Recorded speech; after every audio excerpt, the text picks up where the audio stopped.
The average Angel Reese game is 10,100, 10,200. They come to watch her. You know what the average attendance is when Caitlin Clark plays home or the road? What? 15,300. Wow. Okay? 15,300. Right there, look at this. Caitlin Clark gets 15,591 fans in attendance, 105% increase compared to the average game is 7645. And to Angel Reese, it's only 10,000 people is what the contract is. Okay? This is WNBA is paying Caitlin Clark $28 million. Good for frick. One of the clearest indicators of Clark's playmaking brilliance emerged through her assist totals. Recording more than 200 assists in a single season is an accomplishment that demands not only technical skill but also exceptional court vision. Passing at that level requires anticipating movements before they happen, spotting openings in defensive schemes, and delivering the ball with precision at exactly the right moment. It's a skill set that transforms an offense from predictable to dynamic. Observers often describe elite passers as players who seem to see the game a step ahead of everyone else. That description fits Clark remarkably well. She frequently identifies teammates cutting toward the basket or slipping into open space before defenders realize what's happening. This anticipation creates scoring opportunities that might otherwise never materialize. In many ways, it's like she's mapping the floor in real time, constantly calculating angles and possibilities. Because of this ability, analysts have drawn stylistic comparisons to legendary facilitators such as Jason Kidd and Steve Nash, both known for orchestrating offenses with surgical precision. At the same time, her long-range shooting range has prompted mentions of Stephen Curry, whose deep shooting revolutionized spacing in modern basketball. These parallels don't suggest identical careers, but they illustrate the rare blend of skills she brings to the court. What makes such comparisons noteworthy is how early they've emerged. Typically, players earn associations with all-time greats only after years of consistent excellence. In Clark's case, the conversation began during her first professional season, underscoring just how quickly she captured the attention of analysts. Her style also changes the rhythm of games. Defenses must account for her shooting range, which stretches coverage farther from the basket. That spacing opens lanes for teammates, making the entire offense more unpredictable. When one player forces opponents to adjust their entire defensive structure, it demonstrates influence that extends far beyond individual statistics. Ultimately, the fascination surrounding Clark isn't just about what she's accomplished so far, it's about what her skill set suggests for the future. Players who combine scoring, passing, and court awareness at such a high level often become central figures in shaping how the sport evolves.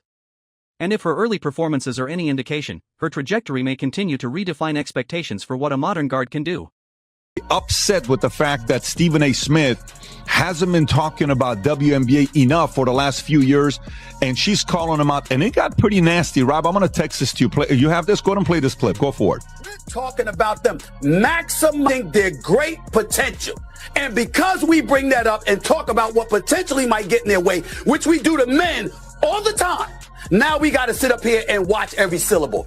I resent. As the season progresses and discussions continue, one thing has become increasingly clear: Clark's presence represents more than a promising rookie story.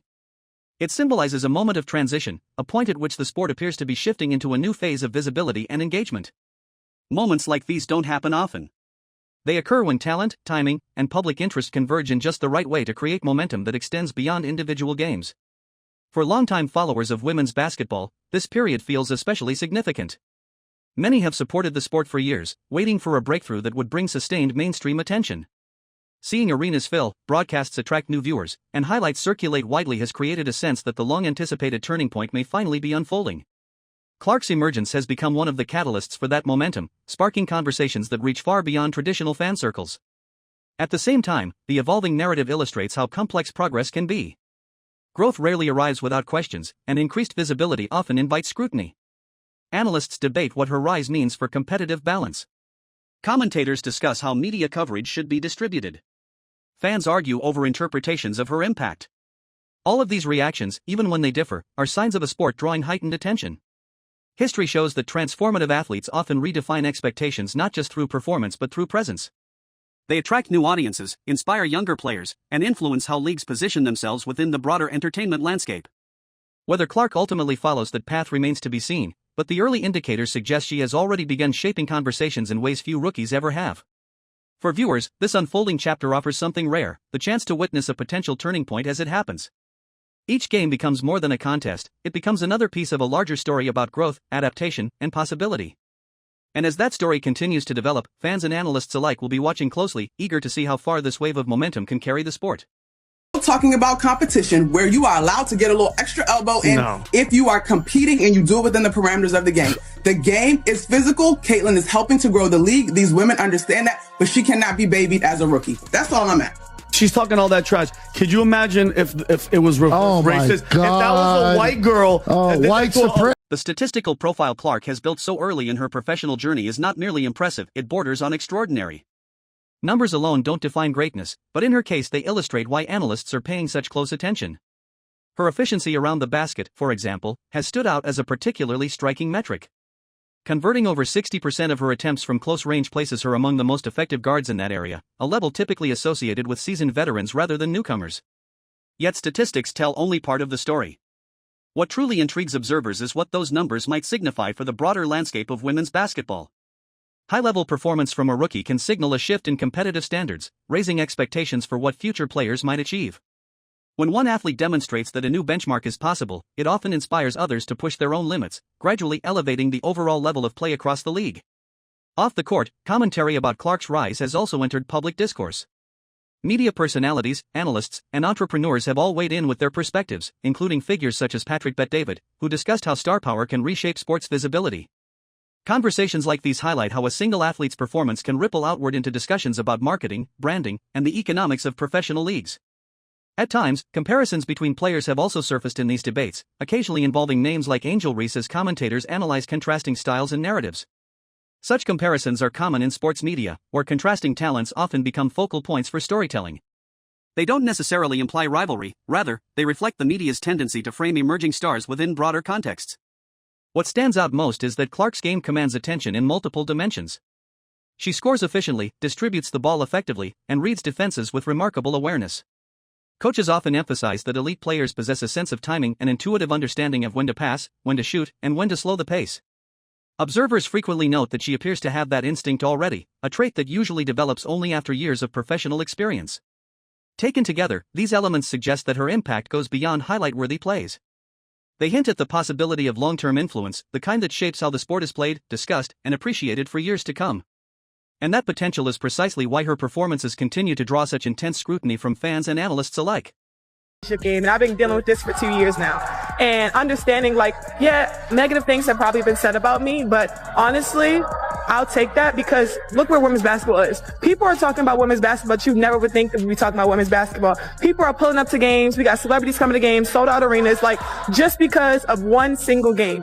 And just looking at that, I'll take that role. I'll take the bad guy role, and I'll continue to take that on and be that for my teammates. And if I want to be that, and I know I'll go down in history, I'll look back in 20 years and be like, yeah, the reason why we watching women's basketball is not just because of one person, it's because of me too. Clark's statistical achievements didn't just impress analysts, they produced tangible, measurable effects across the basketball landscape. Attendance numbers climbed in multiple cities, television ratings showed noticeable increases, and online engagement metrics spiked whenever she appeared on screen. It was almost as though a switch had been flipped, instantly redirecting mainstream attention toward women's professional basketball. For longtime supporters of the sport, this surge felt like a long-awaited breakthrough, proof that the right combination of talent, charisma, and timing could capture a massive audience. What stood out most wasn't merely the size of the increase but the speed at which it happened. Typically, growth in sports viewership occurs gradually, building over seasons or even years. Clark's influence, however, seemed to compress that timeline dramatically. Within months, her games became must-watch events, drawing viewers who might previously have skipped past the channel or scrolled past highlights. Merchandise sales followed a similar trajectory, reflecting how quickly fans connected with her style of play and competitive energy. But as fascinating as this surge has been, it has also introduced a layer of complexity inside the league. Increased attention brings opportunity, more sponsorships, larger audiences, and stronger financial prospects, yet it can also shift dynamics among players and teams. Not everyone responds the same way to sudden change, especially when that change centers on one individual's rise. For some, the spotlight represents progress for the sport as a whole. For others, it raises questions about balance, recognition, and the distribution of attention. This mixed reaction is not unusual in professional sports history. Whenever a new figure dramatically alters public interest, the environment adapts in unpredictable ways. Veterans may feel pressure to maintain their status. Younger players might feel inspired or challenged by the new standard. Media narratives can amplify both admiration and criticism, creating a cycle where attention feeds further attention. The truly interesting aspect is that Clark's impact hasn't been limited to highlight reels or box scores. It has influenced conversations about marketing, league strategy, and the future trajectory of women's basketball as a whole. Executives, broadcasters, and sponsors are all watching closely, recognizing that moments like these can redefine how a league positions itself in the broader sports marketplace.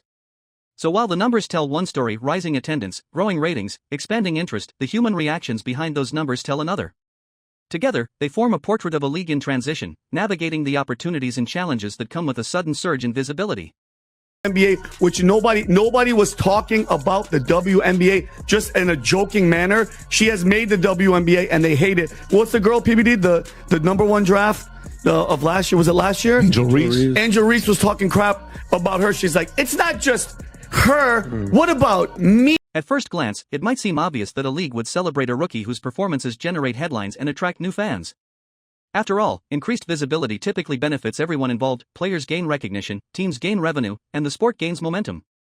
Yet reality is rarely that simple.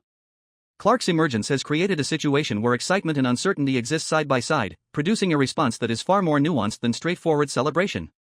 Her achievements have undeniably sparked conversations across the basketball world.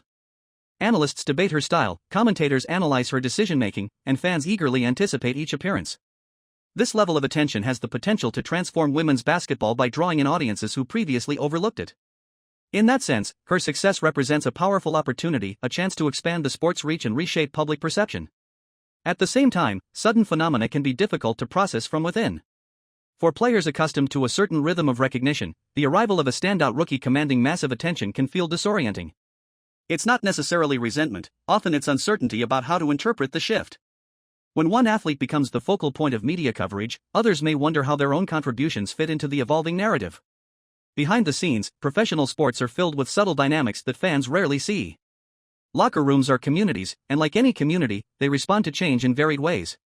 Some individuals thrive on the challenge of competing alongside a rising star, seeing it as motivation to elevate their own performance. Others take time to adjust, evaluating how the new spotlight affects team chemistry and public expectations. What makes this moment especially intriguing is the sense that something bigger may be unfolding. Clark's presence isn't just influencing individual games, it's prompting discussions about the direction of the sport itself. Could this be the beginning of a new era in which women's basketball commands a larger share of mainstream attention? Or is it a temporary surge driven by novelty? Those questions linger in conversations among analysts and insiders alike. For viewers, that uncertainty adds an extra layer of intrigue. The on-court action is compelling on its own, but the evolving storylines behind the scenes make the experience even richer. It's like watching a drama unfold in real time, with each game offering another clue about how the narrative might develop. And as the season progresses, the answers, whatever they may be, promise to shape the future of the sport in ways that few could have predicted.